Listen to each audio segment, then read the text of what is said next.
na vida. Com pastor Rogério Amorim. Evangelizando o Brasil e o mundo. Através da TV e da internet. É bom, muito bom, poder diariamente entrar na sua casa ou onde quer que você esteja, através da Central TV, canal 25, 525 aqui da Claro Net, né? Para levar até o seu coração uma palavra de fé, de esperança e de amor. Dando graças a Deus por um agosto que se encerra, um setembro que se inicia, desejando de coração que esse setembro venha a ser o melhor setembro da sua vida até aqui, da sua família, da sua igreja também, e do nosso país, por que não? Não é? Desejando de coração que esse mês de renovação da natureza, né? Um dia desse eu estava lá no sítio, juntamente lá com o meu caseiro, com tesourinhas na mão, com serras longas, né? Desbastando as árvores, dando aquela falsa impressão que a gente estava acabando com as árvores, né? Mas muito pelo contrário, a gente estava, ao desbastar, cortando os galhos que já estavam mortos e tudo mais. Para quê? Para que nesse mês de setembro a gente possa ver aquilo tudo florir, os brotos aparecerem, e a gente poder colher muita flor, muita fruta, muito tudo, porque esse mês de setembro, é um mês de renovação da natureza, é um mês bonito, é um mês agradável, que eu até acredito realmente que o verão vai começar em setembro já. Curitibano dizer isso é porque está com muita fé, né? Mas eu estou acreditando mesmo, né? Estou acreditando porque o que eu tenho visto de sabiá, por exemplo, não é pouca. É muita sabiá que eu tenho visto lá no sítio, em casa, aqui no bairro, né? Que é um bairro bastante verde, Campo Comprido, Ecoville, né? Tenho visto muito passarinho, até andorinhas já rondando os seus ninhos de todos os anos, né? Não à toa o trio Parada Dura canta As Andorinhas Voltaram, porque elas voltam mesmo, todo o ano as andorinhas voltam para os mesmos ninhos para renová-los, né? E se multiplicar. E eu estou vendo isso bem cedo. Isso significa que essas sabiás, especialmente essa sabiá laranjeira que a gente chama, que em Curitiba tem aos milhares, vão começar a cantar muito mais cedo do que normalmente elas começam a cantar. Sinal de que o verão está por aí. Seja bem-vindo o verão e o seu calor também. E nesse setembro, nós aqui na Quadrangular de Campo Comprido Ecoville, estamos encerrando a nossa cruzada anual 21 Semanas de Daniel. Esse mês o tema foi Descobrindo o Gigante Dentro de Você. São 21 noites de terças-feiras, frio, chuva e igreja sempre lotada, né?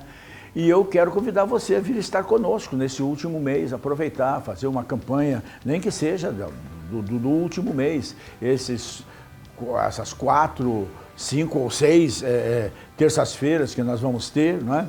Eu acho que 5 ou 6, né? Terças-feiras, melhor dizendo, que nós vamos ter. E que nós vamos receber no dia 10 o pastor Thomas Jefferson. 22, 23 e 24, uma grande cruzada de milagres e cura divina com o pastor Gabriel Otávio. E no dia 1º de outubro, a última terça das 21, quem começou conosco essa cruzada com uma multidão vai encerrá-la, que é o nosso irmão e amigo Nani Azevedo. Vai ser uma noite de adoração, de louvor, uma noite semelhante àquela que tivemos no início, né? Uma multidão e uma glória manifesta de Deus no nosso meio, porque Deus habita no meio dos louvores, e o Nani nessa área é extraordinário, né? E o Nani, por ser amigo, ser uma pessoa de confiança, eu já entrego o culto na mão dele, né? Ele começa e termina cantando, ministrando, e o povo amando tudo aquilo, cantando, adorando. Realmente vale muito a pena. Então setembro vai ser um mês extremamente abençoado em nossas vidas, eu não tenho dúvida disso.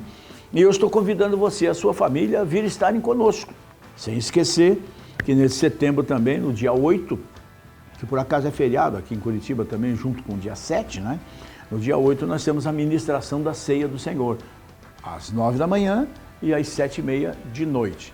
E as portas estão abertas, os braços estão abertos para receber você e a sua família. E para você perceber mais ou menos o que é tudo isso, participe conosco de um culto agora mais uma vez.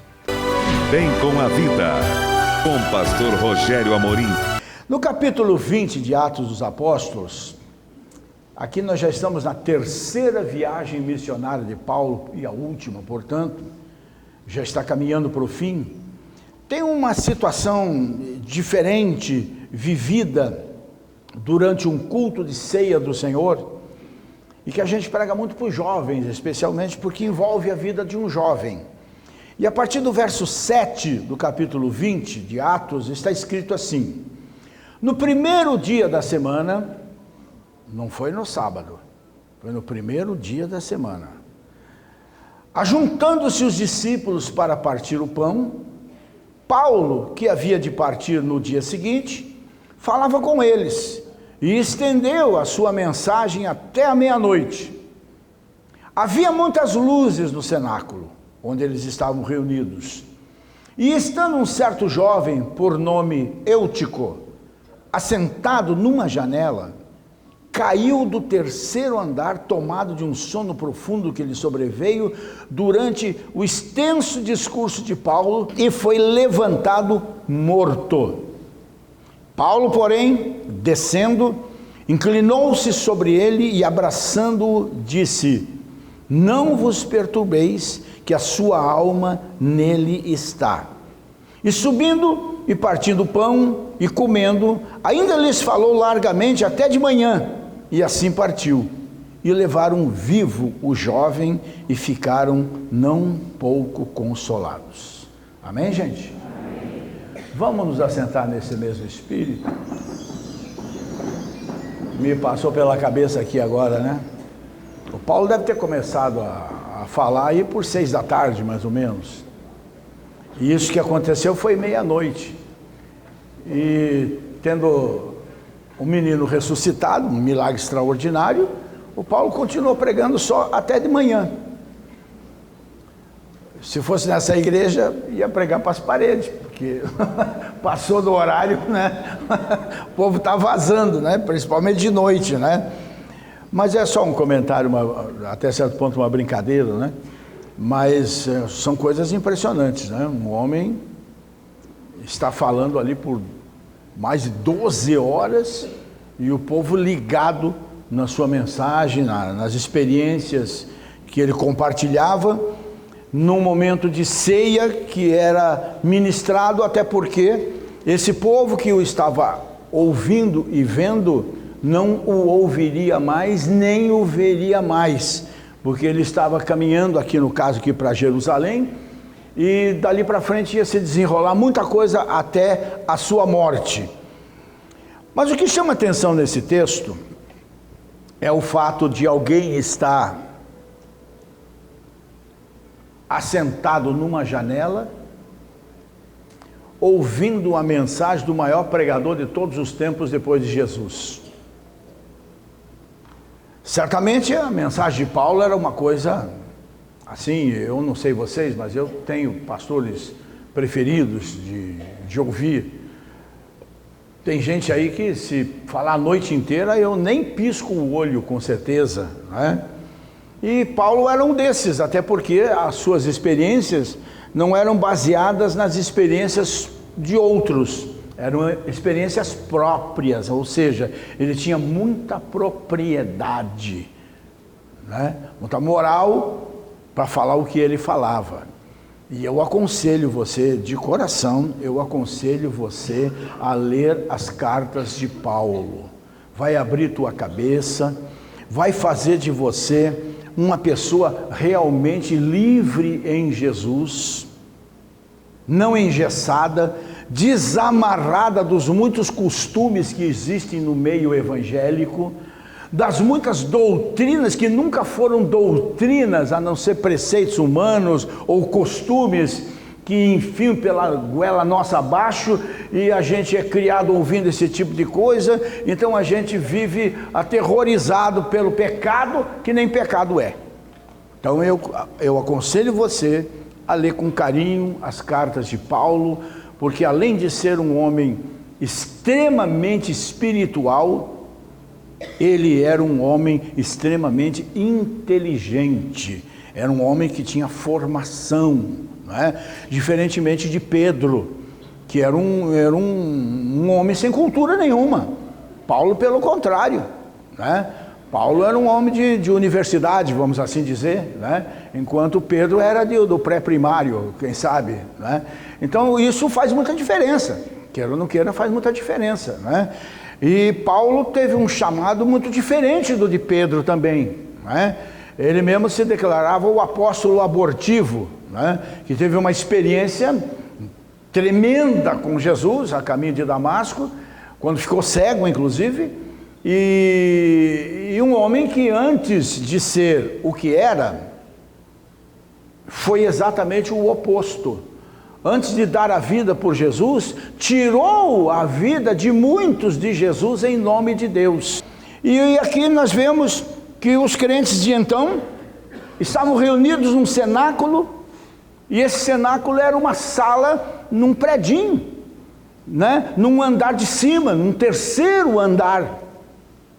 E eles estavam ali justamente, e devia ter bastante gente para a época, eles estavam ali reunidos para ouvir simplesmente Paulo de Tarso, que seguia viagem para Jerusalém. E como o texto nos mostra claramente, naquela noite Paulo estava animado, estava inspirado, falou pelos cotovelos, prolongou a sua mensagem até meia-noite. Foram horas falando. E tinha todo tipo de gente ouvindo, inclusive jovens atraídos pela inteligência, pela unção, pelo conhecimento de Paulo. E um jovem especialmente chamado Eutico sentou na janela. E à medida que foi caminhando a mensagem do Paulo, o menino, o zoinho foi fechando, né? Dormiu profundamente e simplesmente caiu para o lado errado. Se caísse para dentro, tudo bem, era só um susto, mas caiu para fora, do terceiro andar, bateu a cabeça no chão, morreu instantaneamente, diz o texto aqui. Paulo então, todo mundo gritou, deu aquele alvoroço na igreja ali, no cenáculo.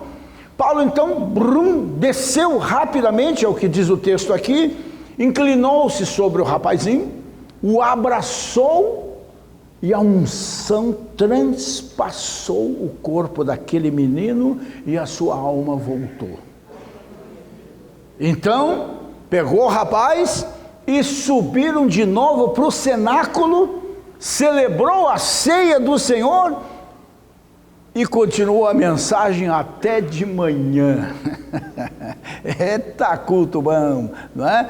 Com certeza tinha muita substância, como diz o caboclo, né? Tinha muita substância para falar tantas horas e ninguém arredar pé. O Eutico era um jovem da igreja, né?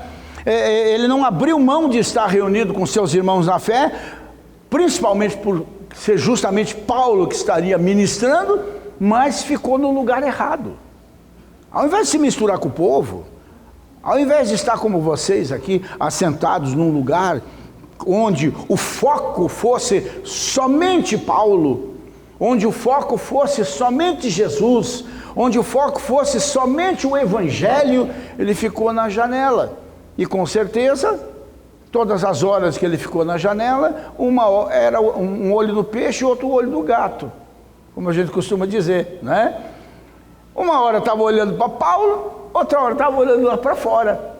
Distração, fora de foco, né? E a janela parecia um lugar agradável, afinal era um lugar arejado, colorido, que oferecia muitas distrações, mas com certeza não era um lugar seguro. E por isso a janela foi o palco de uma tragédia, da sua queda, né? E tudo porque tirou o seu foco, perdeu o interesse, acabou dormindo. E isso traz uma mensagem muito poderosa para mim e para você com relação a Jesus, com relação às verdades eternas, o Evangelho, com relação à sua igreja. Não corra riscos. Não se dê ao luxo de vacilos, de dividir a sua atenção no que diz respeito a Jesus. Porque se Jesus não for o primeiro na sua vida, Ele não é nada. Se Ele não for Senhor de tudo na nossa vida, Ele não é Senhor de nada. Isso é um fato. Um terceiro lugar, a janela, e a vida tem nos mostrado isso, esses 50 anos que eu estou na igreja quadrangular, a vida tem mostrado isso de uma forma às vezes trágica. Não apenas no meio do povo, mas no ministério, entre pastores, famílias de pastores inclusive, né? Pessoas que, por quaisquer motivos que sejam, acabam sentando na janela do ministério, ou na janela da igreja propriamente dito, como membro de igreja, e a gente vê que a janela é um lugar de quedas perigosas. Quanta gente que a gente viu firme na fé, e hoje a gente encontra nas ruas, feios. Porque quando a gente se afasta de Jesus, a gente perde a beleza de Cristo. E a gente se torna pessoas amargas, revoltadas. Alguns feios de verdade mesmo. Né? Fica que parece um maracujá engavetado, como diz minha mulher. Né? A gente fica feio longe de Jesus. Que o que nos torna atraentes, o que dá brilho ao nosso olhar, o que dá sentido à nossa vida, é Cristo vivendo em nós. Então a gente não pode se dar ao luxo de facilitar, de brincar, de ficar longe da igreja, de ficar longe da comunhão com os irmãos. Daí o sentido da ceia, o porquê Jesus valoriza tanto a ceia, e aquilo que eu preguei esse ano já 2 vezes em cultos de ceia aqui, o pecado que nos afasta da ceia é a falta de comunhão. Quem cai de uma janela, gente, volta a repetir, cai para fora, não para dentro. A janela já está ali, em certas circunstâncias da vida, para isso mesmo. O que nos faz dormir é o mesmo que nos empurra, mas vai sempre empurrar para o lado de fora. E esse jovem caiu do 3º andar e morreu. Sua queda foi uma tragédia, como qualquer queda no que diz respeito à vida espiritual é uma tragédia. Não fosse o milagre operado pelo apóstolo Paulo, esse jovem tinha encerrado a sua vida, os seus dias precocemente. Não ia ter família, não ia ter filhos, não ia ter netos, não ia ter nada. E a verdade que esse moço jogou tudo fora por tomar uma atitude errada. E nós jogamos tanta coisa fora, gente, seja no trabalho, a vida em particular, no casamento, com os filhos, com os pais, com a igreja especialmente. Nós jogamos tanta vida fora, muitas vezes por estarmos nos colocando em perigo, ou seja, sentando na janela. As janelas estão hoje se multiplicando e são cada vez mais espaçosas e são cada vez mais atraentes, mais sedutoras. E nós, filhos de Deus, tem filhos de Deus aqui, não tem? Amém. Puxa vida, nós encontramos janelas para tudo quanto é lado, para distrair a nossa atenção e tirar o nosso foco de Jesus, o autor e consumador da nossa fé. Quer ver uma janela que está destruindo crentes, destruindo casamentos, destruindo famílias e principalmente destruindo jovens? É a janela virtual. Esse troço quadradinho que se tem aí no bolso, chamado celular, ou um pouquinho maior em casa, chamado computador. Isso aí abriu todas as janelas do mundo. Qualquer moleque, qualquer menina pode acessar sites de satanismo, pode acessar sites que vão levar ao suicídio, como está acontecendo no mundo inteiro, pode acessar sites que é uma droga mais perversa do que a cocaína, que são os sites pornográficos, que vão destruir pessoas, que vão destruir casamentos, que vão destruir famílias, não é? E o mundo virtual está escancarando milhões de janelas diante dos olhos divididos dos nossos jovens. E vamos ser honestos, os nossos próprios, mulheres, homens. Tem o ditado que diz que mente vazia é oficina do diabo, não é isso? E as mentes vazias hoje estão se abrindo para essas janelas absurdas, onde em qualquer lugar que você esteja, você pode descortinar essas janelas e você entra em mundos absurdos, perversos, de todo tipo de degradação moral ou espiritual, não é? E esses jovens, e nós, homens e mulheres de Deus, precisamos fazer uma escolha. Nós não podemos ficar com o coração dividido, nós não podemos estar com um pé na igreja e outro no mundo. Nós não podemos ser amigos do mundo e ao mesmo tempo amigos de Deus. A Bíblia diz, 2000 anos atrás foi escrito, o pecado jaz à porta. Vamos corrigir esse texto, porque há muitos anos o pecado já está dentro das nossas portas. Já entrou pelas janelas da nossa casa, entrou pelas janelas dos nossos amigos, não é? Estão acontecendo coisas, sobretudo no meio evangélico, que eu fico estarrecido do que está acontecendo no meio evangélico, no Brasil principalmente, e no mundo. Coisas impressionantes, degradantes estão acontecendo. Por isso nós precisamos, eu tenho sido, desculpa a expressão, mais chato com vocês, insistente com vocês. O que pode nos ajudar, que pode nos libertar, o que pode nos manter firmes dentro da igreja e em Cristo é a sua palavra. Nós precisamos, porque precisamos da palavra. Por isso hoje, quando terminar o culto, vá conhecer a nossa escola bíblica.